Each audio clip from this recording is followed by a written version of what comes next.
সালাম আলাইকুম।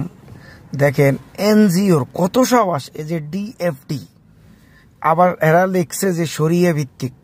আমাদের একজন হিন্দু বোন 40,000 টাকা সমপরিমাণ একটা কিস্তি উঠেছে, দিতে পারে না।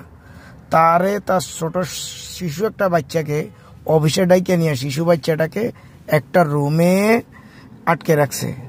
তার মাকে চাপ দিতেছে যে সে যেন তার গয়নাগুলা খুলে দিয়ে দেয়, পরবর্তীতে এসে আবার টাকা দিয়ে এগুলো রিটার্ন নিবে। এই এনজিও এই কর্মী অফিসের মধ্যে আমাদের এই হিন্দু বোনটাকে, তার বাচ্চাকে অনেকক্ষণ যাবৎ কয়েক ঘন্টা মাঠ থেকে আলাদা করে তার মাকে জিম্মি করে তার নাকফুল এবং তার কানের দুলগুলো নিয়ে নিছে। কত বড় সাহস!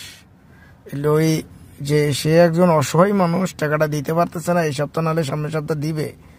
তারপরও এটা একটা বেআইনি কাজ। এটা কি করতে পারে একটা এনজিও? কিভাবে করে? এরা কি মানুষ? এদের কি ঘরে কে মা বোন এদের কেউ নাই?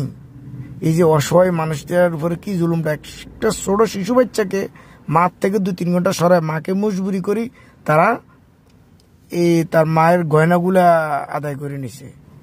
আমরা কোন দেশে বসবাস করি রে ভাই? আমাদের দেশে কি আইন শৃঙ্খলা বলতে কোনো কিছু নাই? এরা এত পাওয়ার কই পায় সেটাই বুঝতে পারতেছি না।